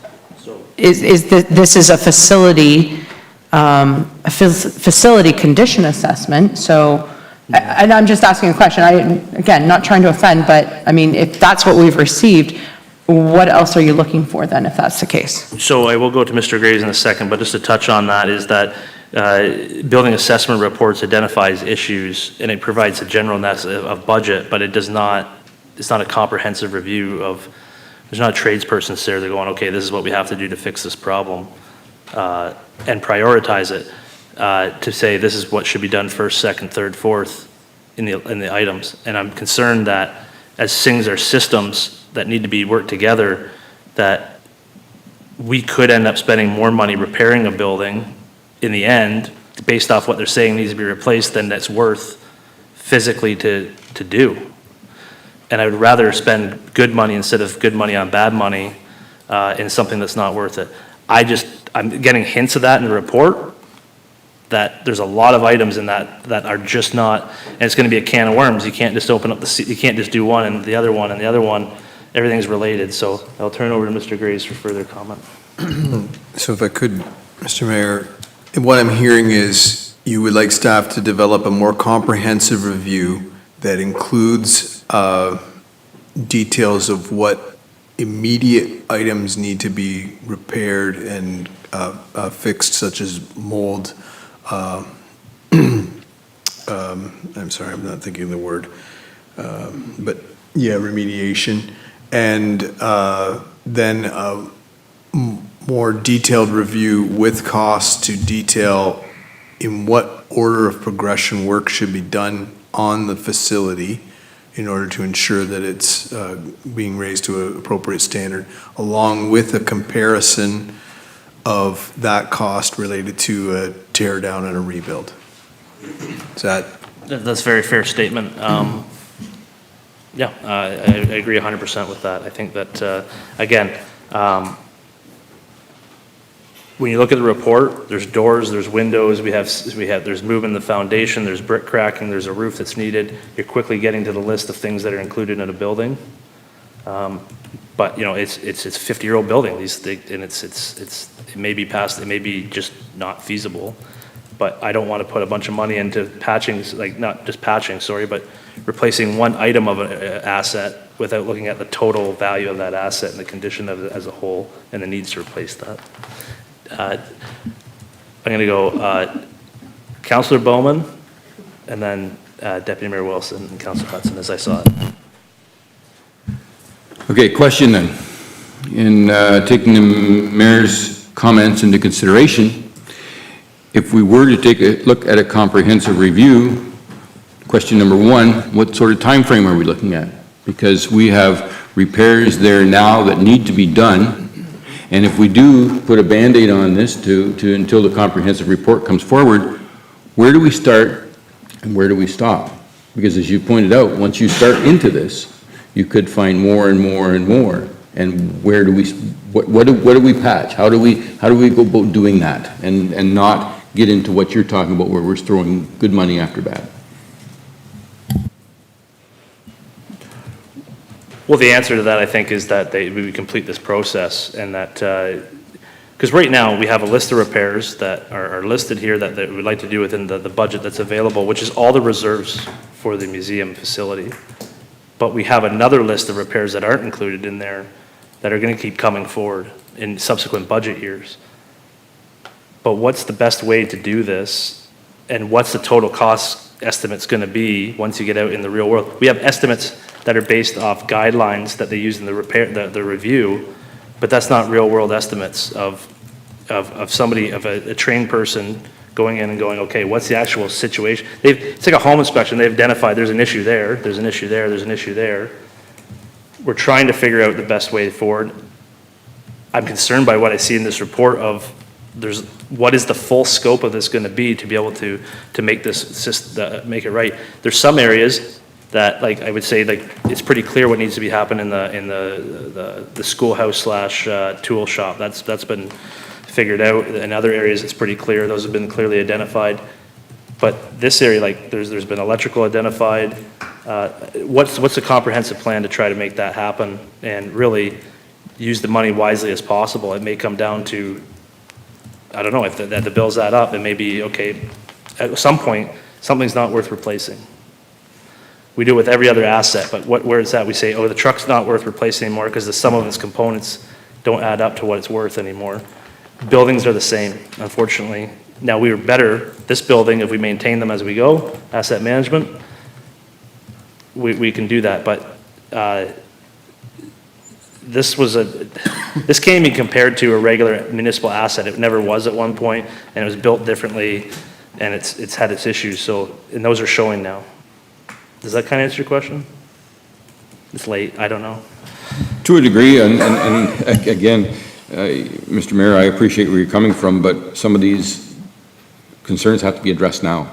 So again, how do we address them? Like, again, what's the timeline for getting a comprehensive report so we know where we stand? Is it going to be a month? Is it going to be 2 months? Are we going to be putting these repairs off until next year?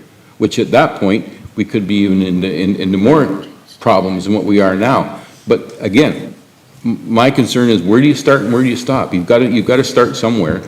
So we take a look at the mold remediation, and you find more issues. So how far do you keep digging before we get to the point where you're talking about what's cost effective and what's not cost effective?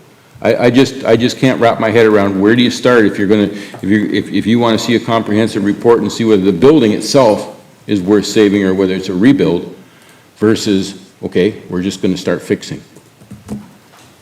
Yeah, and so, no, I get more clarification on what you're talking about there. So certainly qualified individuals will be able to tell you through a deeper dive, like, where that is.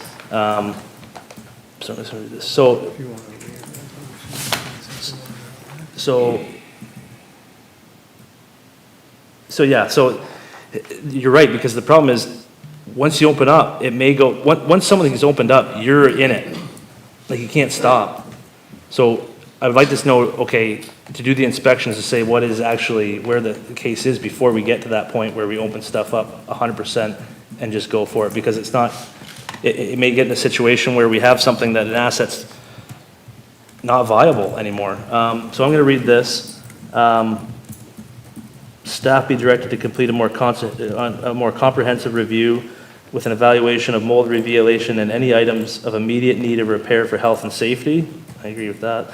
Said report will include a detailed list of repairs sequentially identified to ensure less duplication along with costs related to that. Said report would include a comparison of potential total costs and compare those to potential tear down and rebuild, along with an identification of how to pay for said repairs or rebuild. Yeah, I 100% agree with that, because we got some, how's this gonna affect future budgets? There's a lot of impacts to future budgets, even if we complete this now and move forward. Deputy Mayor Wilson, you're next.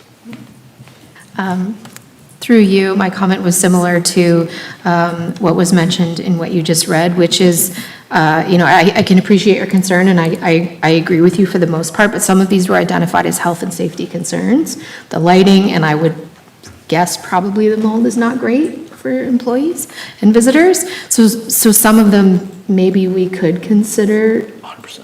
authorizing, and then the rest maybe come through a subsequent report. I don't know that I would be comfortable just letting the mold continue to grow. No, and I 100% agree with that. That would never be my intention to have health and safety issues. It's more the comprehensive, larger items that are issues. Councilor Hudson, you had a question?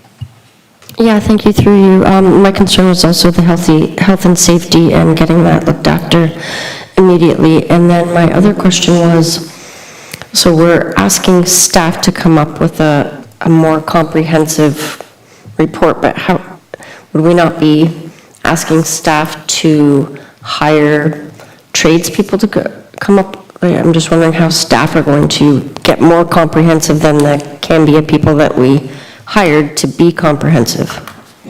Curtis, please. I think we could look at an engineering firm or a consultant firm that would be more provide greater expertise in a full inspection of the work that needs to be completed and detail it and provide cost estimates and timing and things like that. I think an engineering firm would likely be the best. Do you have any idea of the cost of that, just offhand? No? I don't, unfortunately. Mr. Graves? Yeah, we would be utilizing a firm that would be utilizing the Cambium report and starting to identify associated some costs to that and the timeframes of what would be done first and then be done second, sort of sequentially, and then tally on that we could then compare to our total costs. And in regards to the mold, we were thinking of doing a historical display on the history of penicillin and utilizing the mold accordingly. Councilor Bowman? Thank you, Mr. Mayor. And don't get me wrong, I'm not disputing what you're saying, but again, I'm worried about timelines, because if we're going to do this, we've got to get on it right away, because we do have problems over there now. And second of all, yeah, I agree, we've got to start fixing this, but I think if we're going to try and fix it, we're going to try and put Band-Aids on it, but yet we want a comprehensive review, I want to have that report in front of me so that when we start tearing down some of the mold and find other things that we need to fix, how should we go about fixing them? If the buildings we're saving or repairing, what repairs should we do next? Should we just replace the mold issue and not worry about ventilation because we're going to be replacing the ventilation system? Like, again, how far do we go on each step before we start getting into a position where we're just being defeated? Mr. Graves? I think if I'm understanding this resolution properly, we're just at this point doing the bare bones minimum of health and safety, so cleaning, reducing the mold, and any other health and safety concerns before we do any actual major repairs. So the bare minimum at this point until we get that more comprehensive report.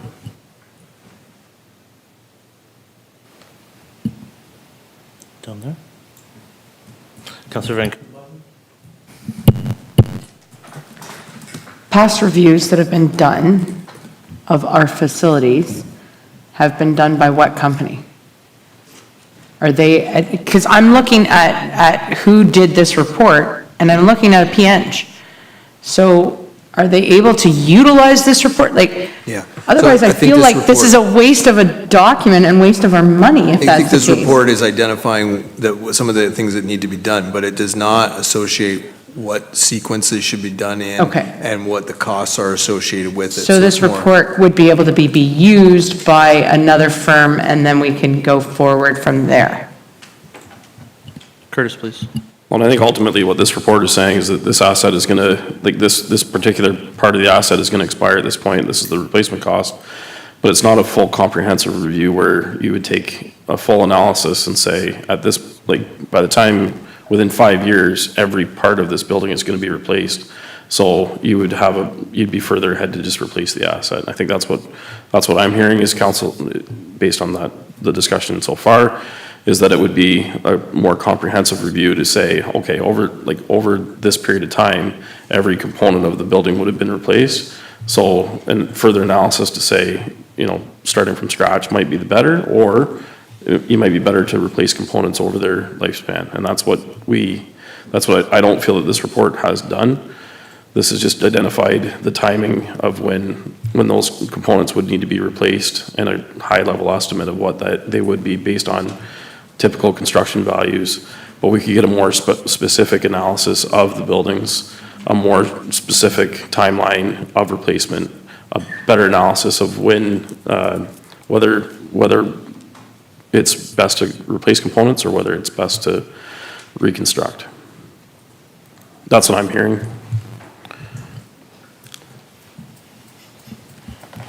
Anything further? Questions of the report? No, okay.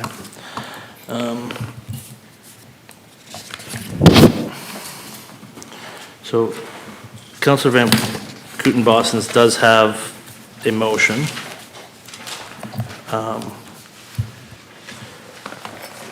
But, do you have? So, I will move that motion that was read, that staff be directed to complete a more comprehensive review with an evaluation of mold remediation and any items of immediate need of repair for health and safety. Said report will include a detailed list of repairs subsequently identified to ensure that duplication along with the costs related to that. Said report will include a comparison of the potential total costs and compare those to the potential tear down and rebuild, along with identification of how to pay for said repairs or rebuild. And that we receive the report for information. Is there a seconder for that? Thank you, Councillor Bowman. Discussion. Councillor Van Kooten-Bosens. So we're not identifying anything that needs to be done then at this point in time? So the motion would say that anything that's due to health and safety that needs to be repaired for health and safety means needs to get done. Okay. And so that would be mold remediation, in any of the buildings that need mold remediation, and then, yeah. Councillor Hughes, please. Thank you. Van Hughes. Councillor Rick. So further to Councillor Bowman's point, so mold remediation, we tear down a couple tiles, and it's just a terrible mess up there. We're coming back. So then it's a scenario of stop work and we take a different direction. Okay. I would fully suspect that if the work starts on making things health and safety and it's discovered that it is significant health and safety risk, that we'll be hearing back from staff. And there'll be consequences to operations to that. Councillor Hughes? Do we have a timeline? Can we put a timeline on there in regards to reports back from staff, or should we put timelines on there? Because obviously it's the museums, and I'm sure we want to keep that open as long as possible, as safe as possible for everybody. Curtis? I think ultimately staff are wanting to do this as quickly as possible, but we have purchasing policies and things like that we'd have to adhere to. So if we're getting into expensive reports, then we're going to have to tender that or go through a competitive process.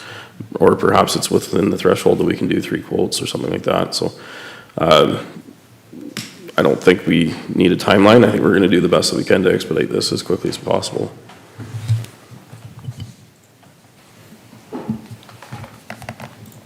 Okay, Councillor Hudson, then Deputy Mayor Wilson. Thank you, through you.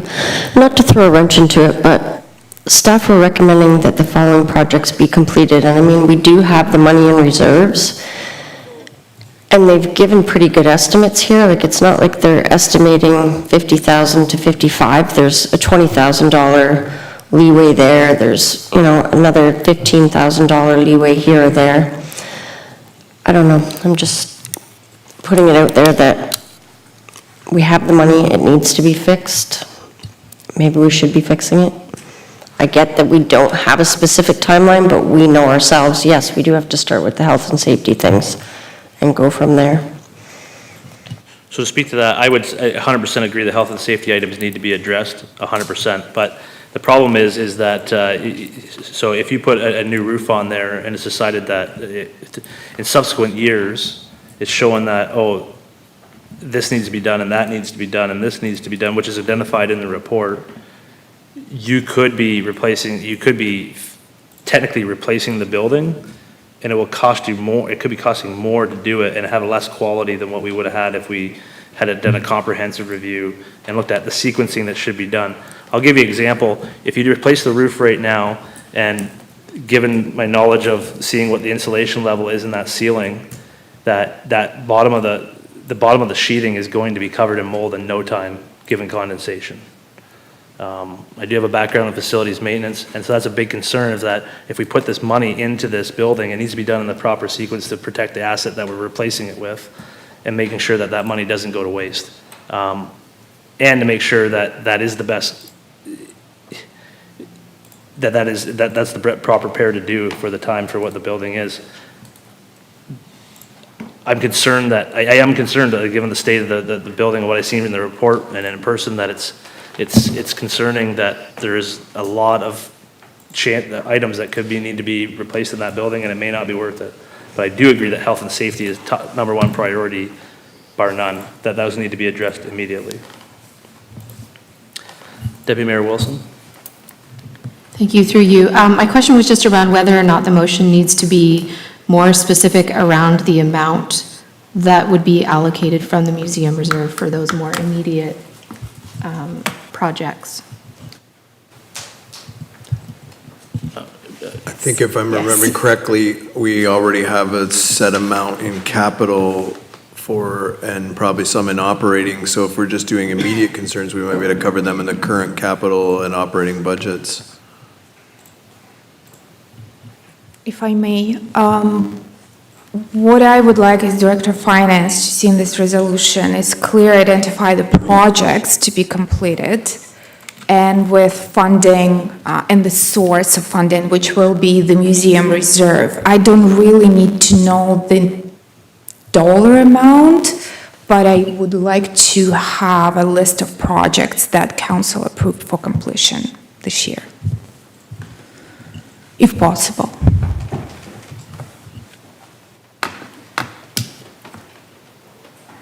So I think the motion speaks to anything that's health and safety related, and I think that would speak to any mold issues, because those are health and safety. That's why they were identified as issues.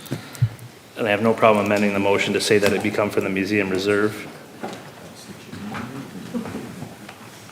So it's just mold remediation, so there is no roof fixing. Like, that's what, like, Well, that would be- is that first, because if we don't fix the roof, the mold problem will continue. So that's what it's a little bit unclear for me. Deputy Mayor Wilson, please. Thank you, Mayor, through you. The lighting in the report was also identified as a health and safety issue.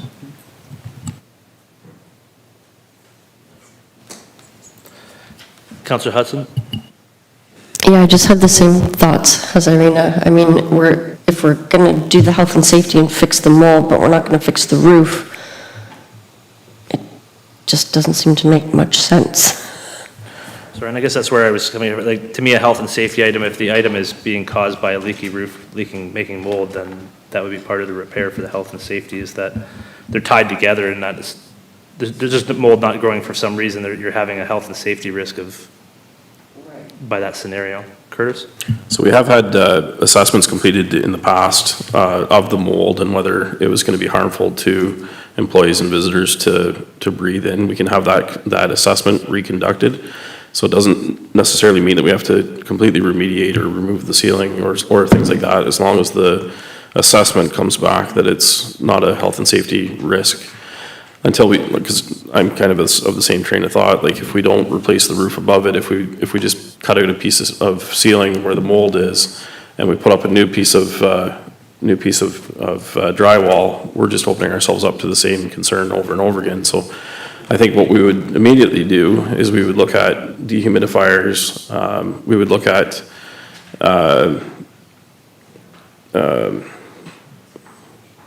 doing a mold assessment to determine whether it was a risk to staff or visitors.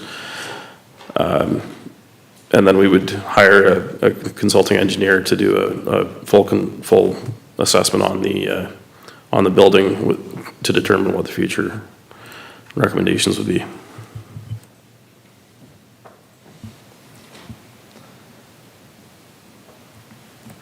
That's what, I'm comfortable with the direction given. I feel that staff have the ability to interpret that, to be able to say, okay, what they need to do to determine health and safety risks. This is something that's part of a normal, they've done in the past. They had stuff tested before. They can do that again and to move forward with it. I'm comfortable with amending the motion, like I said, to say where those funds be taken out of. The museum reserve obviously makes sense. There's dollar amounts estimated in here anyway. For some of those items, and to be the intention that those items need to get done. They have to go out for, some of them would have to go out for tender or whatever, or get pricing. This is a general amount that we're assuming would be amount to it, so you would get proper pricing when those are being done and what they're evaluated.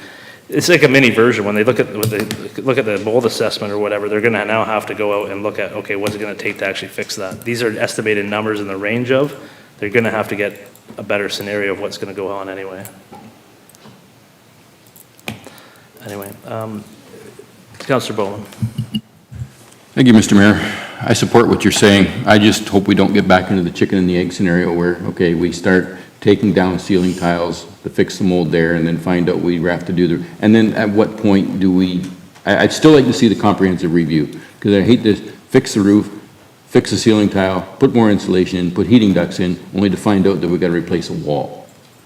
Like, you're chasing your tail to a certain degree, but I totally agree. It's just, we got to figure out where we want to start and where we want to stop. And as Councillor, you said, the sequence of events, like how do we determine what sequence we have to go through without this comprehensive report? If we can get the comprehensive report in a timely fashion, that gives us definite direction.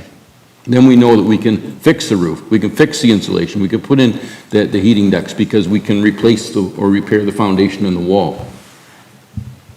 Again, I just don't want us chasing our tail on this. And that's 100% why I want that conversation, because I do not want us, like, again, the exact same reasoning. I don't want us to get in a situation where staff, that goes to one thing and it just leads to, and then you'll have no, staff would not have control over the process, and neither would we as council to allocate funds, because now we're down a road and there's no turning back. And from this report, there's a lot of roads. And there's a lot of roads, and as soon as we touch a road, it's going to have forks in the road. Yeah. A lot of forks. Further discussion? All those in favor? Opposed? Carried. Thank you. It's getting late. So we will now go to item number 11, OP-0124, multi-year capital update, and I'll turn that over to Mr. Grace, please. And I'll immediately turn it over to Matt. Yes, good evening. So this report is to provide a mid-year update on operations capital projects. So as you can see, we're projecting in excess of $700,000 in a positive variance, which is largely due to various scope revisions, new agreements, and tender competitiveness, which is always good news. I won't go through this item by item, but there are a few select projects broken out in the report with wide-ranging scope and recommended changes and then some additional spending, which revised the projected surplus to around $440,000 for 2024. So the recommendations of the report will assist staff to proceed with the additional projects in a timely manner as we make our way out of construction season. And if council has any questions about these projects or any of the capital items noted in the appendices, I'll be happy to answer. Questions of the report? Seeing none. Thank you very much.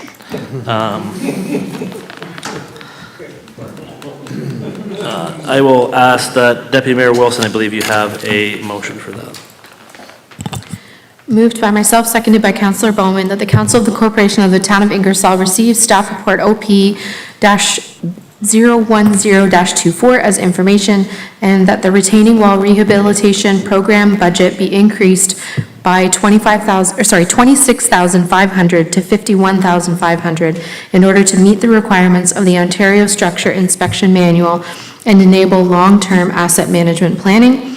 And further, that an upset budget of $250,000 be provided to remedy issues relating to the Clark Road Industrial Park Stormwater Management Pond, which have been realized following completion of the respected engineer and construction contracts engaged for the subdivision development. Thank you very much. Discussion. All those in favor? Opposed? It's carried. Benefit of going last. Okay, we will now go on to correspondence and resolution, and I will call upon Councillor Van Kouten-Bosens, please.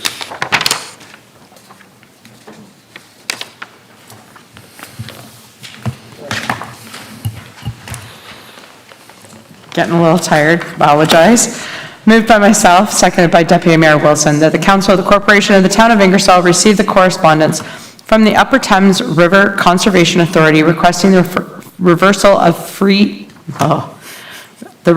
of fee freezes as information, and that the Council of the Corporation of the Town of Ingersoll support the request initiated by the Upper Thames River Conservation Authority, UTRCA, with respect to reversing the decision of the Minister of Natural Resources and Forestry of Ontario, Graydon Smith, to freeze the fees conservation authorities can charge in regard to planning, development, and permitting fees.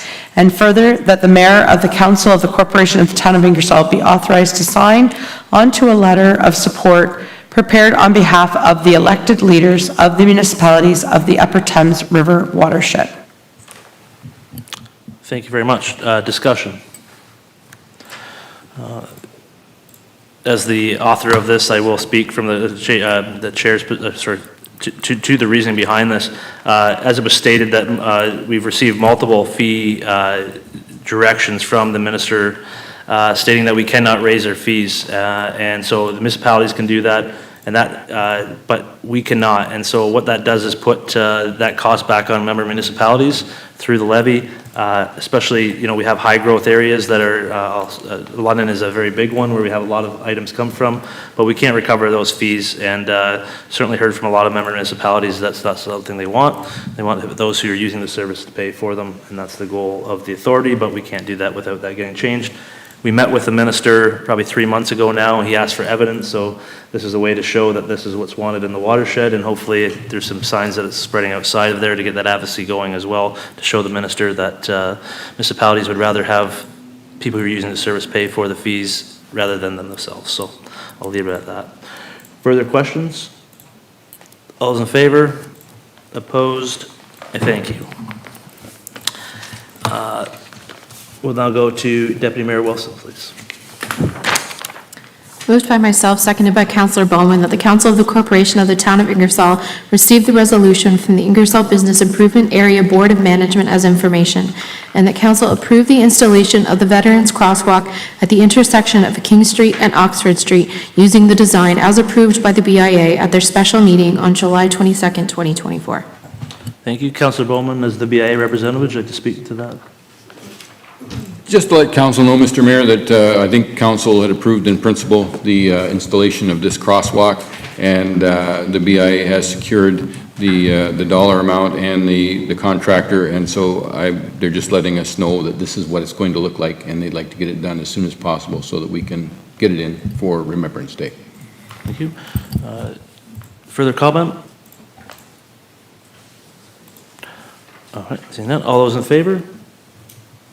Opposed? Carried. And we will now move on to bylaws.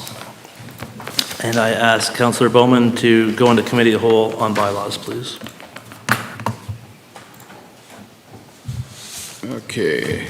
Moved by myself, Councillor Bowman, seconded by Councillor Hudson, that the mover now have leave to introduce and go into committee of the whole on the following bylaws. Number 1, bylaw 24-5332, declare 50 Newton Street surplus. Number 2, bylaw 24-5333, stop up and close Levens Lane. Number 3, bylaw 24-5334, execute a pre-service agreement with 2862083 Ontario Incorporated. Number 4, bylaw 24-5335, establish Town of Ingersoll OPP Detachment Board in terms of reference. Number 5, bylaw 24-5336, appoint OPP Detachment Board members. 6, bylaw 24-5337, establish remuneration for the OPP Detachment Board members. Number 7, bylaw 24-5338, August 12th, 2024, confirmation bylaw. Council and Committee of the Whole, Mayor Petrie and the Chair, on the motion, the bylaws are accepted and as circulated. That constitutes the first and second reading of the bylaw. Thank you. Discussion? All those in favor? Opposed? That's carried. We're now in committee of the whole. Would anybody discuss any of the bylaws? Seeing none, Councillor Hudson to rise at the committee of the whole, please. Thank you. Moved by myself, seconded by Councillor Hughes, that the committee do now rise out of the committee of the whole. Thank you. Discussion? All those in favor? Opposed? That's carried. And Councillor Hughes, please, third reading. Thank you, Mayor. Moved by myself, Councillor Hughes, seconded by Councillor Van Kooten-Bosens, that bylaws 24-5332 to 24-5338 be now read a third time, passed, signed, and sealed at this, late. Signed, sealed, and that this constitutes the third reading of the laws. All those in favor? Opposed? That's carried. And Councillor Van Kooten-Bosens to adjourn the meeting, please. Pardon me? Oh, just before we adjourn, I believe we have some very patient new members for our Police Services Board. We have Mr. Scott Davis and Mr. Taj Brock. So welcome. Thank you for your patience. You two will have late meetings, I'm sure. So thank you. Thank you so much for putting your name forward to serve your community, and your skills will be valued assets on the board. So thank you. Adjourn, please. Do we want to adjourn, or did we want to try to, stick it out to 11? Oh, yeah, if we go much further, we got to have another motion. So let's do this motion. Moved by myself, Councillor Van Kooten-Bosens, seconded by Deputy Mayor Wilson, that the Council of the Corporation of the Town of Ingersoll adjourn the August 12th, 2024 regular meeting of Council at 10:39 p.m. Discussion. All those in favor? Opposed? Carried.